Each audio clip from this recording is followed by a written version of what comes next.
Hi, everybody. Welcome back to the Boring Enterprise Nerdcast, where we talk about enterprise things and we try, uh, uh, uh, counterintuitively, we try not to be boring. Um, I am your host, Paul Moderman. With me today is, of course, the the brains of the bunch here, the nerd who does it all, Yelena Perfilieva. Hello, everyone. And we have a very special featured professor emeritus, guest lecturer. Um, he occupies the Isaac Newton chair of the TechEd department here at the Boring Enterprise Nerdcast. Jon Reed. Hi, John. Hey, how we doing? Doing good. Um, so today we are just going to dive in and dive deep and talk about last week's SAP TechEd event. And it's something that I think between the three of us, there must be, you know, dozens of various attendances over the years of this event in whatever form it has taken. And and this year, kind of coming back from some, world-changing things, pandemic and otherwise in the world, we're coming back to maybe a slightly different event. So let's start to kind of break it down and hear, what we heard about the announcements, what we heard about the event itself. I think from this crew, I might be the only one of us who was there in person, so I can offer some in-person tidbits as well. But let's start, Yelena, let's just do a quick round the horn of what was your tech ed experiences here? Yeah, so we have, like you said, we have a good representation here. Yours are in person. I was there virtual, and John, as he has like super secret access to all the analysts and bloggers and all the inner circle is doing there. So I'm really interested to talk about that to John. I did watch both keynotes live as Mm, they were happening. mhm, And I was, to be honest, I was super excited about the hybrid event. I know that mm. everyone would love to go in person. People, I think, are ready to go back to in-person events, but I was really curious how this hybrid is going to happen. And I was hoping that we would be able to keep the kind of a closeness of community, kind of coziness of previous year's events, and just in-person part would add to that. But Mm. overall, I would say it wasn't really as I was expecting. It was rather like online was by itself and virtual part was by itself. It was mostly like a kind of offline webinar other than keynote live watching. So I'm curious, John, what was your impression from the analyst point of view? Yeah, well, it's kind of a mixed bag. And I should be pretty upfront that I'm pretty grouchy about events. Uh, Yeah. but both in person, hybrid, and virtual. I'm overall I'm kind of a grouchy about events, and it's mostly because I think that vendors are leaving a whole lot of opportunities on the table, Mm, and one of the most frustrating things to me is that a lot of things become proven and successful and then mysteriously get dropped from the mix, and I Yeah. really struggle to understand why we do that. It's almost like we start with a clean slate every year. right. So I mean, I think it is important to understand, that SAP TechEd, even before the pandemic, was going through a lot of rethink and struggle Yeah. for various reasons, and Mm, some of the reasons were good reasons. For example, does it really make sense to have a huge Vegas event if you really want to engage young up and coming developers? How many young coders do you know that are living hand to mouth that want to like travel to yeah. Vegas? Yeah. Yeah. So there was a lot of kind of, I think, productive and important rethinking that was happening before Yeah. even the pandemic started. So I think that's important to acknowledge. But I think we should also take SAP for kind of how it presented this, because if you go onto the TechEd website even now, you can see it being positioned as a fresh new virtual and in-person experience, as they say. The main event was the virtual experience, and then the also available is Paul, what you did, which was the hands-on lab, a learning Yeah. and networking Yeah. opportunity in Las Vegas. So I think the way we need to actually take SAP at its word here and treat the virtual experience as the main event and assess it as such, because that's Oh, how it was presented to us. Mm. Uh, that's a so that's actually a pretty good way to put it, and we should look at that because one of the things that kind of bumped into my head as I was sitting around there, I was like, "Oh, this thing is like an eighth the size of the usual thing, right? From the physical impact of massive numbers of seats, right? Experience. So yeah, John, that's a really good point about like keeping the evaluations almost like the two different telescopes or whatever to sort of evaluate these things from. Now, where I think SAP got into some trouble this year is now we're really talking about a hybrid event where you're starting to think about there's all this stuff happening on the ground and we have a lot of important people there. We have a lot of video equipment there. Yeah. Hey, maybe we can make some of these sessions available live. Maybe we can engage this broader audience. And frankly, that's where I think vendors, including SAP, are getting into trouble because it's not that easy to do. But as far as my personal experience goes, I had a week full of medical and dental adventures that were fairly intense. And that was one of the reasons that I decided to stay home. But I also thought, well, let me see how this goes virtually. And SAP actually did a good job from a media analyst standpoint of engaging virtually with some of the things that I think are so-called, God, I almost used the word best practices. I need to drink some more coffee. I have not used that word in a podcast in like 5 years. So I'm so glad I didn't just use that word.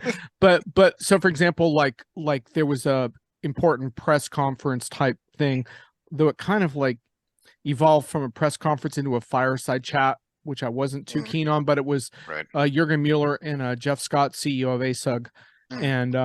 And they did a really nice job of integrating the online audience into that discussion. And so that enabled me to get a couple of questions answered that were important to me, including the relationship of SAP Build to S4 HANA. In other words, like, do customers on previous releases have the same access to this functionality? Because I think this is a point that I'm always the downer in the room asking this question about older releases. So, anyway, so I got included in that regard. And also SAP had made a general attempt to get me pre-briefed in various ways. I had a pre-brief with Julia White, who executive board member. Her title is beyond CMO, but CMO is part of that title. Right. I don't have her title memorized right now, but she gave me her view, and she's had a heavy influence, of course, on SAP's event strategy. So anyway, when I wrote the piece after the first day, which is this pretty long piece which focuses on the SAP Build announcement, I made a few comments about my experience, but I got rightly grilled for that a little bit. I think fairly grilled because my experience as a media analyst turned out to be pretty different, I think, than the average attendee. And I think that's important to bring out because that's not really a desirable outcome for SAP.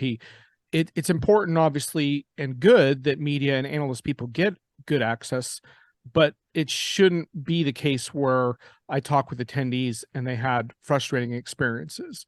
And so, and then there was another day where I kind of had a chance to experience more of that after I had written that post. But anyhow, I felt I've wanted to give SAP some props for allowing me to write the kind of piece I wrote, because usually when you're not at an event, it's very hard to write a useful piece because you're working off of keynotes and press releases. And it's just very hard to write something insightful unless you have a lot of connections and you're communicating with someone who's on the ground and stuff. Right. Whereas SAP did a good job of getting me that interactive part. But then the more distance I got from the event, I realized that unfortunately that was kind of the virtual high point, and that I think we have to take a very hard look at what happened at this event, because I don't think it lived up to its billing, in all honesty. Yeah, and I want to from a virtual experience standpoint anyway. Yeah, I want to specifically kind of call out SAP on the hybrid part. It wasn't hybrid event at all. It was two separate events, and the event on the ground was whatever it was, and virtually it was just a separate event. I would say it was separate non-event, to be honest, because it was just, well, there is those webinars / sessions, and they still included some of the, you could like ask questions live to the presenters if they were there. They would answer. That was good. That was continuing from the previous years. But other than that, there was no element of communicating with what was happening at person. No really communication with other attendees. Because think of the past years. Why would people go to TechEd in the first place? I mean, other than someone just getting a ticket and going to go to Vegas casinos and then, come back with some reports. People went to network, to talk in person to the, product owners, product managers at SAP, to talk to other people kind of privately and get like real scoop what's going on. Because to me, it was always main part. You would hear the keynote and then you meet like people like you, John, or Paul, someone like you, and then you would ask like, hey, what's really the deal with that? And that was just completely like gone 100% from TechEd this year. So one very quick thing is that I write a lot on this topic on Diginomica of hybrid events, and I'm always kind of trying to ask vendors to do more. And one thing that's become very clear is that there's actually 3 different types of virtual audiences. One is what you might call the keynote consumer. Oh, let me catch this keynote. And usually it's more, they want to catch the celebrity keynote with a Hasso, maybe a Jürgen, a Larry Ellison type. It's the keynote streaming experience type of person. And that should be an ungated streaming experience. And I think SAP did get that part right. But then there's, I think, another good portion of a chunk, which is happy with basically session experiences, and they don't necessarily even have to be live, but what they're looking for is information for their projects and their project teams. And they don't mind like they don't mind the lack of interaction. Yeah, they might like to ask a few questions, but they're really going to watch those sessions and learn. But unfortunately for SAP and a lot of other vendors, there's a hardcore rabid minority that want an interactive experience. And unfortunately, that minority is also a lot of times very influential people who matter to the community, such as boring enterprise nerds. And so that's the part, that interactive part that really takes time and thought to get to reach, because you have to have people facilitating that. You have to make online streaming chats available. You have to have some skilled people in there who can refer people to say, oh my gosh, this person really needs to talk with this product owner today because this is a real problem on their project, or they didn't get their question answered. We have to have a special session with them, or there has to be people kind of ready to kind of take those people in, welcome them, direct them, address them in the kind of experience you're describing, Helena, which was not made available, I don't think, as part of this event, but it's very, very common. And I'm a little surprised at SAP in this regard, because in the past years, they had put some energy and thought into this, and they had things like the Channel 1 drop-in room and stuff like that. So I'm not really sure what went amiss with that this year, because they did have the experience doing this, but for whatever reason, it didn't translate. And maybe it was this hybrid thing that screwed them up, where they were thinking more, oh, maybe we'll stream a few things from the ground or something. But I don't think there was this thought around that third vocal group of people that crave interactive experiences. I think if they came with those expectations from past online tech eds, they were surely not finding that this year. So John, I know you said you had some critiques of the virtual experience. Was that kind of your main critique then of the virtual experience? Is the not quite nailing the community aspect of it? Yeah, that interactive community experience that Helena is referring to is the missing piece there, in my opinion, because if you crave that, you're kind of you may have gone to TechEds in the past and you really want a flavor of that in your life for a day or two. You want to interact with other people, with other boring enterprise nerds. You want to you want to meet some more boring enterprise nerds. You want to get some difficult questions answered. And maybe you even want to kind of experience part of the on the ground thing as if you were there. And that's a little bit tricky, because it takes some thought to think about how you incorporate people without making them feel like they're kind of way in the cheap seats somewhere. It's not an easy thing to do. And so none of those things, I think, really happen so much. But if you want to assess it more from the needs of someone who just wanted to really check out some new sessions on product that were appropriate to their product and stuff, I think SAP focused a lot on that, from what I can tell, and did a pretty good job. I mean, if I were to say the good news of this is that I do believe, from what I can tell, that SAP wants to make this particular event a quality virtual experience. So my hope would be that they take a lot of this from this type of feedback, heavily into account. My concern Yeah. is that I'm not sure that they view other events this way. Like, I don't think they view Sapphire this way. I don't think they view some of their other No. business events like I was at the Spend Connect show. I don't think they view a lot of those other events this way. But I think with TechEd, you can read it right from the description. They want a quality virtual experience. I think they need this kind of feedback that you're giving them to help them understand where they fell short this year. Yeah, that's a good point. Let me give you guys my brief in-person experience breakdown a little bit. I've been to, I think, 3 or 4 prior tech eds before pandemic and all that kind of stuff. And so I was very used to the huge, giant ballroom full of people for the keynotes and the DeLoreans and the just like hundreds of sessions simultaneously kind of thing, right? And so I came in and I had this experience here, and obviously it was very stripped down, very much smaller than the other ones. What I kind of gathered as I was talking to folks, I did a session. I spoke on the Wednesday, and I talked to some folks after I spoke, and what I gathered was I think there was probably at least 2 flavors of reactions to the in-person event. One flavor of it would be from the folks similar to me who have a couple of other in-person tech eds under their belts, and they were very used to like a lot larger experience and a lot more of a buffet smorgasbord kind of like expectations. Every half hour I can choose from 100 things to go to, right? But the counter to that is that the folks I talked to who this was their first tech ed experience, they had a great time and they really liked it. They really enjoyed the experience of this tech ed.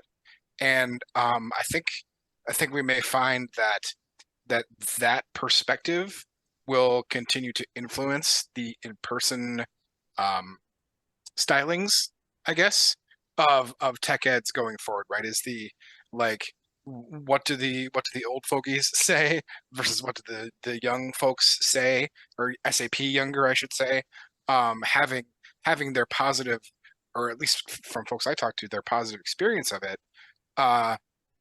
go really well with their bringing it back to their employers, saying I had a good time, I'm glad we went, all this kind of stuff.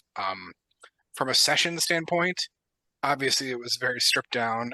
I was a little disappointed in the hands-on stuff that I went to, but I was very, very enlightened and informed by the sort of quick half-hour community talk sessions.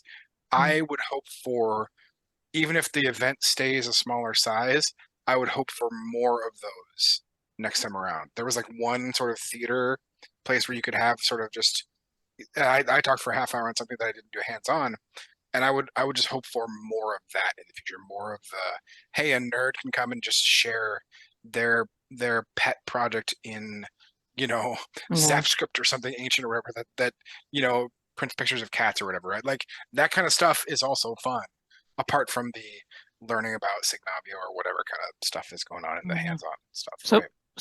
Before we dive into like announcements and technology, I just want to maybe everyone, if you'd like, make just one last statement about the event in general. I'm curious what SAP even kind of wants for TechEd going forward. What is their own vision of the event? It seems to be turning into Sapphire for developers, like selling event, but for developers. And to me personally, I'm kind of missing I know there are many fans of Bjorn Görke's old, like you said, DeLorean on stage type of keynotes. And I mean, there could be different opinions on it. I know it was, production was extensive and it was probably time consuming, etc. But it was extremely inspiring to me personally, and I think to many other developers. And it's just very hard to feel any inspiration when it's always just someone with like panache and charisma of, I don't know, like Roomba vacuum cleaner on stage there presenting. It's just hard to get excited about technology, and I think it's still important to be excited. So what do you guys think?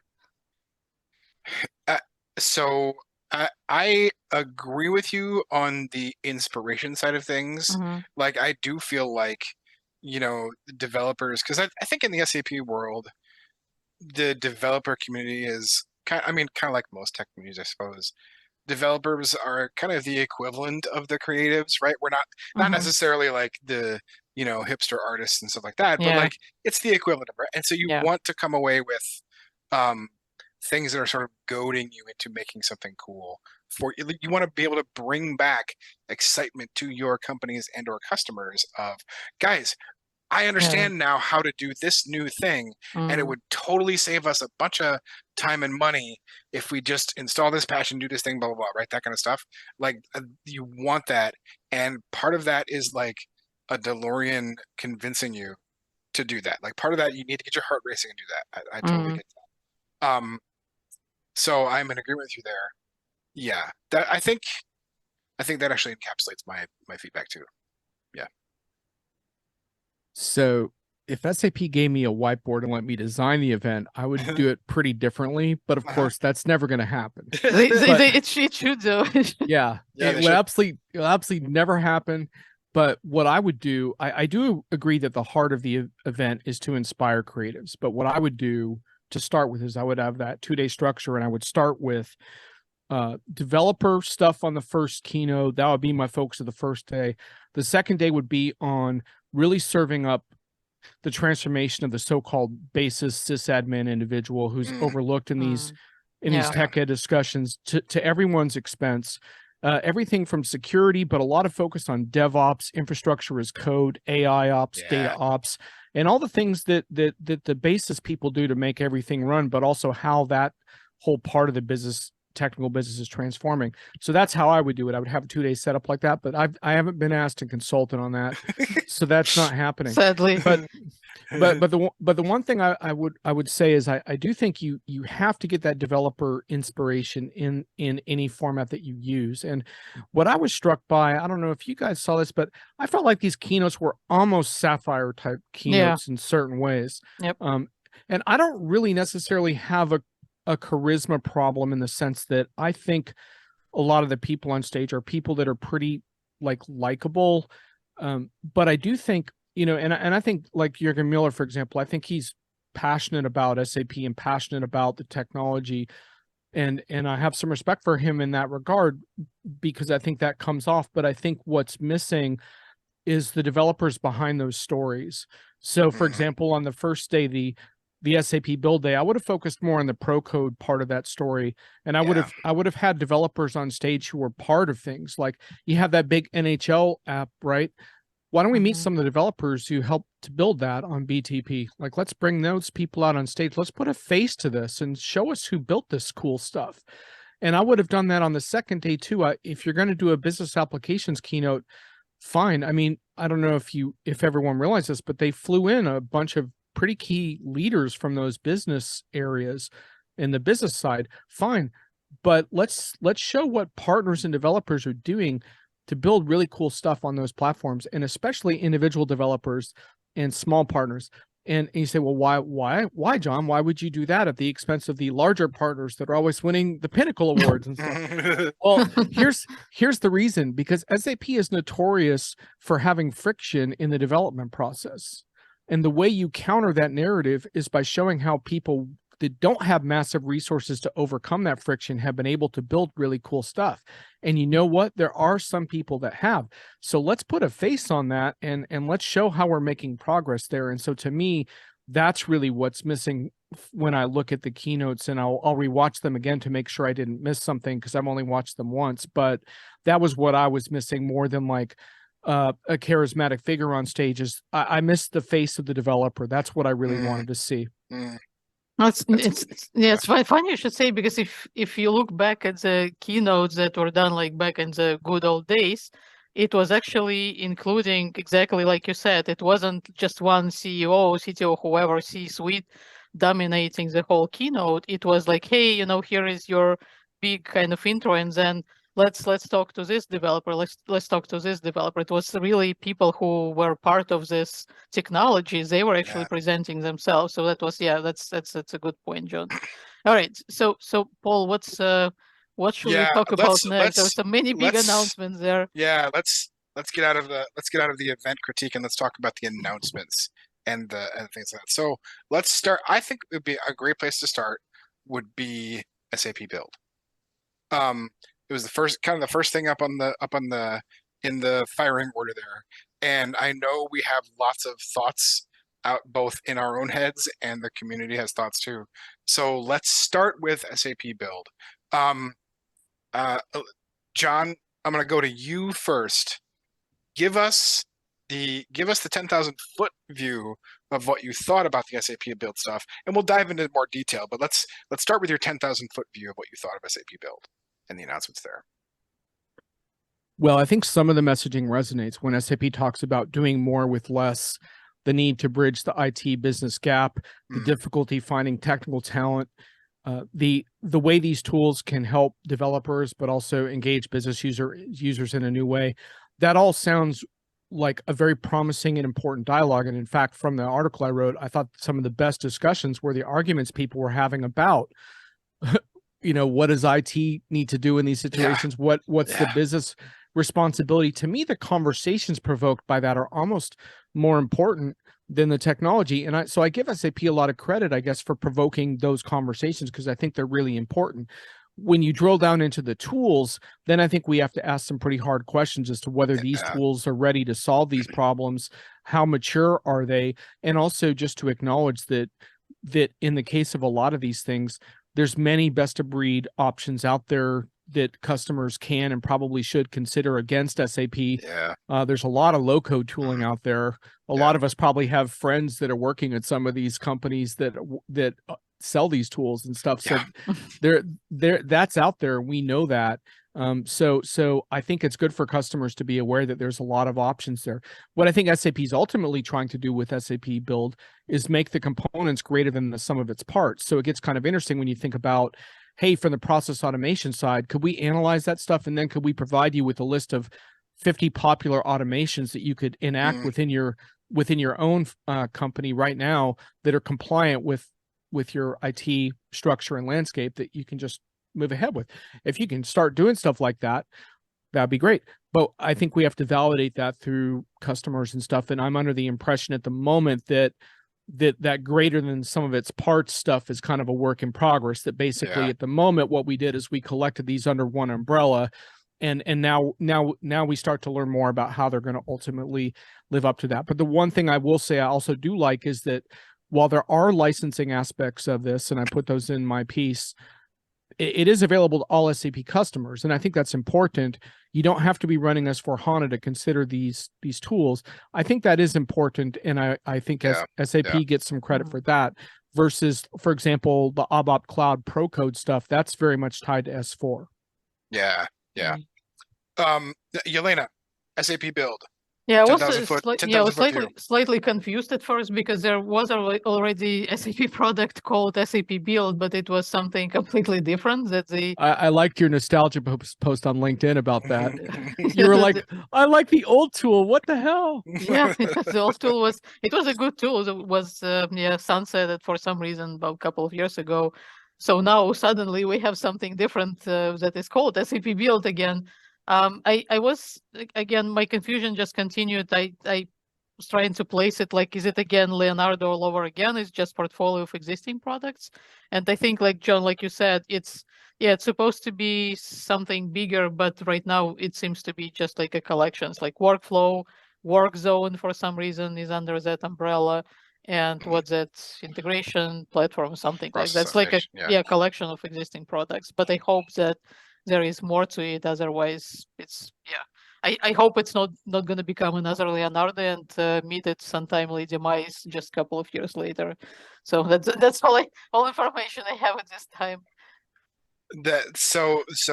To sum up with some of my thoughts there is that I spend a lot of my time at my day job working with non-SAP low-code, no-code solutions, especially Microsoft Power Platform. And so, of course, when Build comes up, I start comparing the pieces here and there. Just natural. And I don't intend to do that right now. But what I will say is that when I look at the at kind of at least what I see in the enterprise space is the pendulum swinging away from the world where SAP does all of the things for all of your solutions in enterprise, and a world where there's an ocean full of sharks and whales and octopuses and squid and all that kind of stuff, all these different vendors, all these different tools that the enterprises are swimming in. And so when I look at low code, no code stuff, one of the important things that I think about is how well does this low code, no code stuff deal with the world that is not its own system, right? In other words, for SAP Build, my question is, how well does SAP Build deal with the world where SAP is not the only solution in your environment? And you might want an app or a solution that stitches together 4 other things, and maybe not any SAP solutions. Is SAP Build the right thing for that? Because I'll tell you what, Power Platform, as an example, is architected very well for, I don't care where the data is coming from. I will give you a great unified experience of plugging those things together into your low code, no code app, workflow, etc. And so I think one of the key pieces for SAP Build will be to establish what is my narrative around the things that are not SAP solutions, right? In terms of what its capabilities bring to the table for that stuff. So that was what I thought. And of course, I did have a quick twinge of like, maybe like from the renaming too, or reusing the same name of like, because I've used the previous version of SAP of Build. And I did have that quick moment of like, okay, now I need to like swap the pointer to where the name goes to in my head, right? So there is that. But I don't think it will take too long to kind of get that reorganized. Just my advice to SAP is don't do it too much, right? If you have it, like there's plenty of synonyms for Build. Choose something like that and do that kind of stuff. Okay, so let's. John, I see twinkle in your eyeglasses. I know Well, Jon has a lot more to say about Build, so I want to make sure we get. Well, I John's, can keep this. I can keep this really short, but I do think it's relevant to point out this really funny response that Mueller gave me, because he addressed part of your point in the S4 question that I had to him. Oh, did he? And I'll just read this because he actually corrected me, which was really funny. He said, I'm happy to actually have to correct you a little bit. I hate it, but I have to. I thought that was really cool. Good. Yeah. I like his style of like, I hate it, but I have to. It's like, yeah. I like it when executives communicate like that. Yeah. He said in the demo, you saw an S4 HANA connection with the business partner. Correct. But also the events like the Sharks game and the helicopter tour, this was non-SAP data. So this did not come from SAP systems. In BTP, we call that a destination service. You can basically build a pipe from one point to another.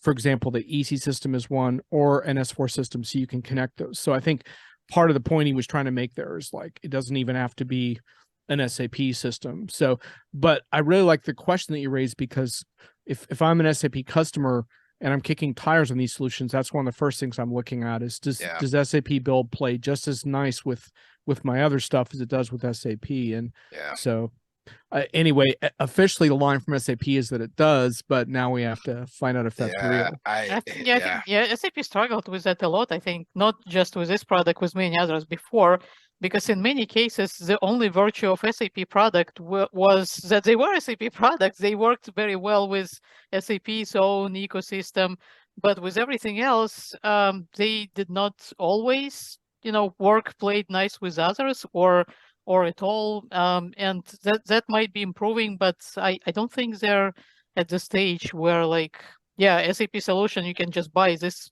app from SAP and use it for everything. It's not quite there. Yeah, but and Jon, thank you for the Jurgen gentle course correction there. Yeah. He's like, I hate to correct you, but I have to. I'm very polite and proper, but here's actual news. Exactly. So Jon, give us some more of your Build thoughts, because you wrote a great piece on this, and I asked you for 10,000 feet. But what were some of the other pieces that you really heard the talking around? Licensing, that kind of stuff. Like, what else were you hearing about the community's reaction to Build? Well, I think it's early days in terms of what this means for my project. My interpretation about Build is, well, there's also this other, there's like this destination portal thing that SAP is rolling out called what is it? Smart SAP. I'll verify the name in a sec. But basically, like, there are these new tools that we have to wrap our heads around. I think the biggest things are making sense of the Signavio component and the low code component. And then you can start to think about how the process analysis and automation might fit into the low code part. And I think that would be a big accomplishment to kind of like connect those dots. And that's where I think SAP has a bit of a learning curve, because we're still trying to make sense of the individual pieces. Yeah. And now we have to figure out how they work together and how they could work together. So I think what's really interesting is the individual pieces and trying to make sense of low code. And is low code going to have a powerful and useful impact on my thinking? There's some really interesting phrases. My colleague Phil Wainwright talks about co-code, but this notion of changing the IT business relationship when it comes to programming. And the piece sparked a whole lot of debate, as you guys probably picked up on, around, what is IT ultimately responsible for? And when business users say, IT should give up some control of certain things, like, is that a good way to start that conversation, or does that make it seems to make IT people really defensive when they're told to give up control, because then they start to say, well, I'm kind of busting my ass making sure that everything is secure and compliant, and that you don't like wreck the entire system with your coding exploits and stuff. I mean, IT probably has this feeling like so one of the things I'm having this thought today because Twitter is still working for me. Right. So if I dismiss something like 90% of my staff and my systems still work for like a week, then I should be grateful that those people set up that system to work so well. Yeah. The same thing kind of happens with IT folks in this environment, where like my hope is that they don't catch flack and blame if something goes kooky as soon as they start to sort of release some of the reins of control that they have, because maybe that there may be super valid and super helpful reasons to give either the business or fusion teams or whatever more control over the apps they build, but that also introduces risk in these systems as well. And there's going to be a balancing act, I think, in the universe of low code, no code, IT teams, non-IT teams, businesses, fusion teams, all that kind of stuff that's going to shake out, because a lot of these low-code, no-code tools are sort of built from the ground up with, Microsoft Excel as their focus first time around, right? Which, no big deal. But that doesn't compare to your materials management solution for your whole enterprise, right? That's a different beast. So a lot of these tools still have some, maybe not even technical maturity, but like organizations are still needing process maturity around how they get these low-code, no-code, co-code fusion teams, fill in the gaps with all those other words out there, maturity around those processes for themselves, I think, as well. So I'm trying to keep an eye on the clock here and not go like Joe Rogan style length here. Can we talk about ABAP Cloud, guys? Yes. Yelena, give me some thoughts on ABAP Cloud, the announcements and the stuff there. I'm actually quite happy that SAP finally kind of settled on ABAP Cloud, because the previous like steampunk, embedded steampunk, all of that terminology, it was, I think, super confusing. So having something very simple message, and I think ABAP Cloud is just about perfect term for it. And I'm glad that they didn't reuse some other style or didn't use other ABAP basis or anything like that. So I think it was good, but it was funny. I've noticed some people said on Twitter, like, it didn't even make into press release, so it didn't even make it into the news to developers. Really? I thought it was actually quite big news. It was a great announcement. That's weird. Okay. Yeah, and I don't know if that was.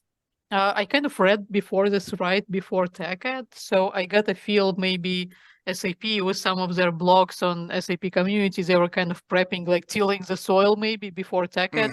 Mm-hmm. They have already started that conversation about cloud readiness. So this seems to be a big message from SAP, and ABAP Cloud seems like organic continuation of that. I'm really looking forward to more maybe consolidation of what works and maybe more abandoning things that don't, and just more clarity for ABAP developers, because right now at this time, sitting on 3 different like ABAP versions, like there is, ABAP programming models rather, it's just been exhausting so far. And now I have a feeling like, oh, we just did all this HANA remediation, like phew, and then now it's like cloud readiness. I'm like, you've got to be kidding me! Like, give us a break for a second.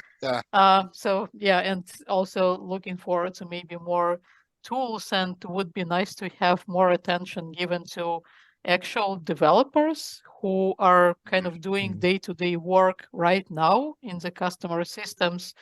Because again, if it was in-person event of the good old days, I would meet lots of them on the ground. They would not necessarily be speaking there or presenting, but I would meet them.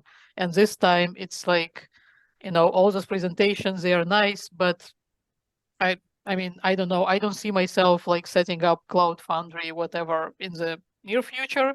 And it's not even developers' job, to be honest. So I really would like to have more attention to actual developers. Yes. How do you feel on the licensing side and the free and trial side? I know that's been like such a cumbersome struggle to get to the point where the free and trial licenses are kind of lined up right. And SAP did make some good progress on that last year. How are you feeling about that now? It's so there was that question asked in the keynote, and again, this is a part of the hybrid event that I'm missing. Where are the answers to those questions? They were asked, and previous year, I think some of this was answered on channel 1, some of this was posted on SCN. This year, I don't see any answers coming to that, and it was one of the top questions about ABAP Developer Edition, which is not really cloud edition, it's on-premise edition. And that's where I think SAP kind of in this cloud path, they forget that there is a lot going on premise, and it's still going to be going on for quite a few years, most likely. Is just a reality. And I think it was definitely big loss for ABAP development community that they discontinued that free edition. It was available on Docker for a while. And now there are essentially no completely free editions. There are some, but you have to run them in cloud, and cloud hosting is not free, unfortunately. There is completely free trial system, but it is a collective trial system. It's cloud-based. It's not nearly the same as the previous edition was. But just as I predicted before the TechEd, it would be asked, but it would not be answered. It would be kind of swept under the carpet. I have a feeling that SAP plans to just kind of keep ignoring that, because they're like, oh, we're just moving to the cloud, and you guys, like, you either catch up or, nobody's gonna pay attention to you. And I think it's a mistake, to be honest. Jon, your thoughts about cloud? Well, kind of building on what Helena just said, I think that it's kind of a mixed bag. The thing that I do like is that there was a period of time where it really felt like the ABAP developer was really being relegated to kind of legacy status inside of SAP. Yeah. And I think SAP really realized that we have to provide a very strong path towards ABAP in cloud environments and S/4HANA cloud environments. And I think over the years they have finally really gotten there on that. And obviously they've engaged some of their most well-known ABAPers who are respected in the community to kind of carry that message as well, which is a smart move on their part. The former enterprise geeks, or perhaps they still consider themselves enterprise geeks.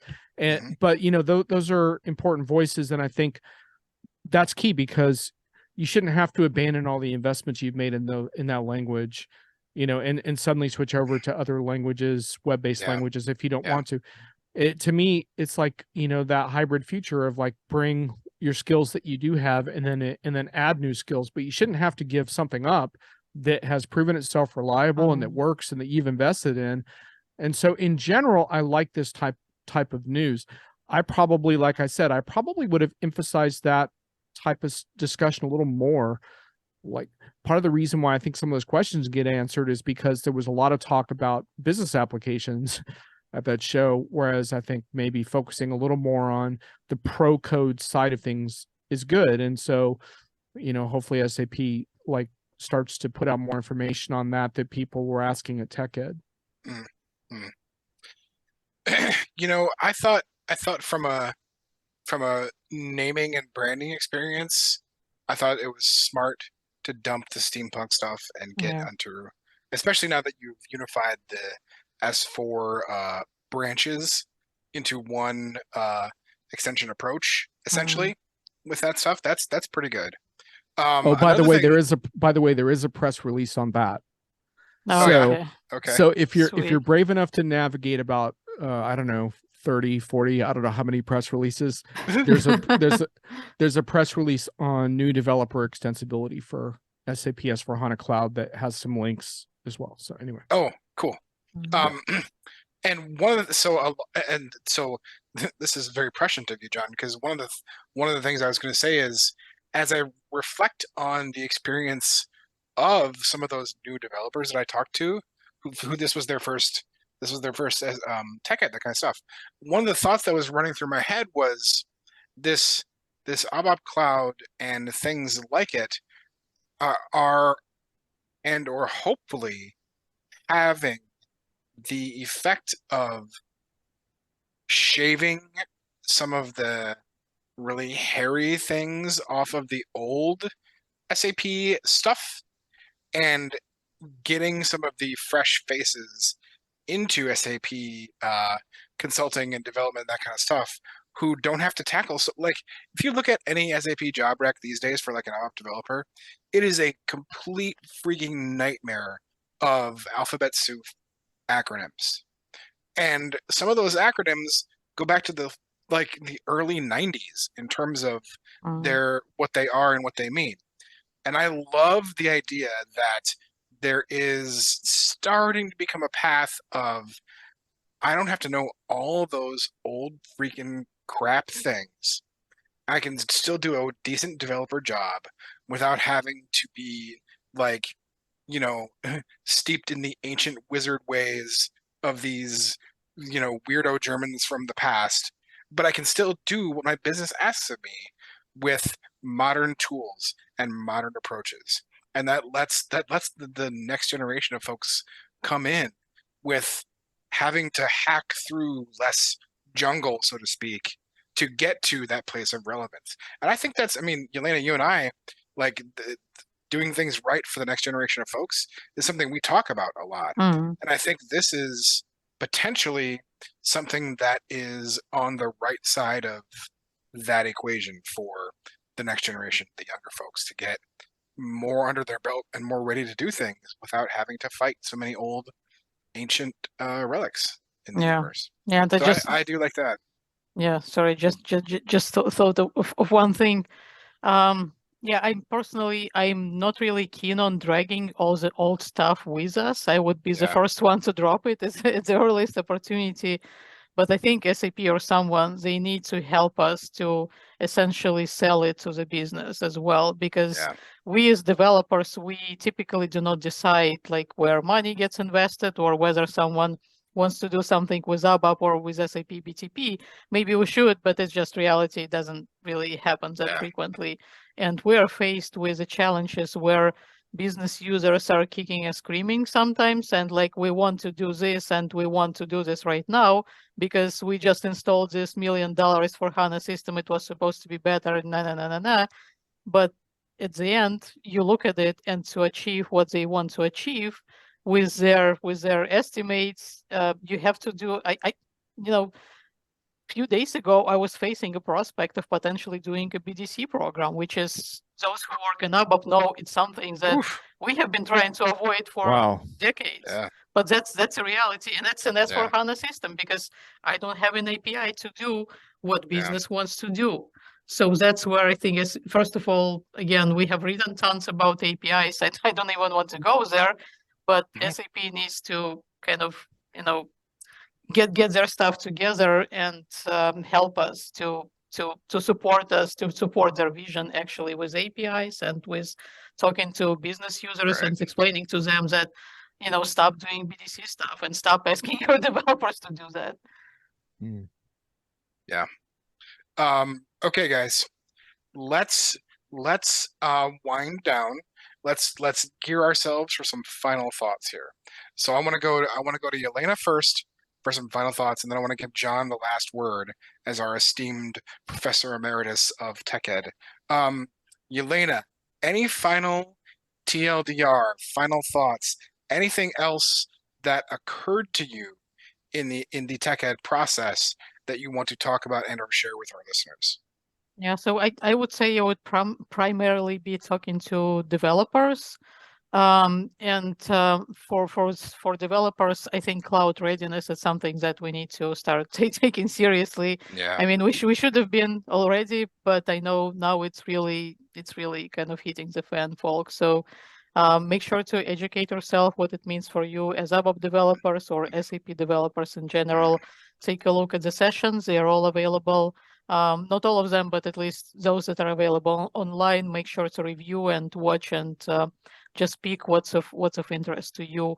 And to SAP, I would say just try to learn from previous events and from the feedback given, and just do better next time. And yeah, that's all for me. Okay, Jon, Professor Emeritus, please drop the final lecture on us. Well, I'm just a dude that used to go to TechEd and just really was passionate about it, and I've had to let go of the fact that it's not what it was, but I still think that it matters. And the thing I would encourage folks is don't just feel like frustrated in your situation, like take action, because even if an event's not perfect, I do think that the SAP TechEd people behind this technology do care about wanting this to help you. So go out, educate yourself, be as vocal as possible about what you need, and keep making noise until other people pick it up and it's heard. SAP does change, believe it or not. They do. And there are times where they will really act on that. And speaking of which, I just want to briefly mention along the lines of what we've been discussing.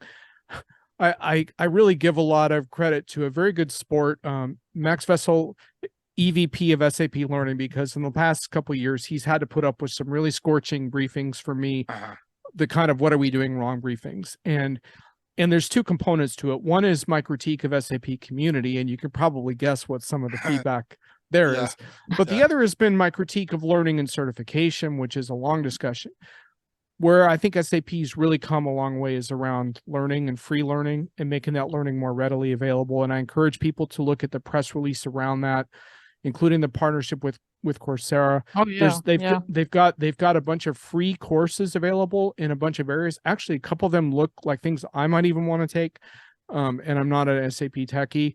And they are going to be launching a global skills initiative for underserved populations based on this, including access to free learning and up to 10,000 free certifications. And of course, the real key there is whether that translates into jobs at the end.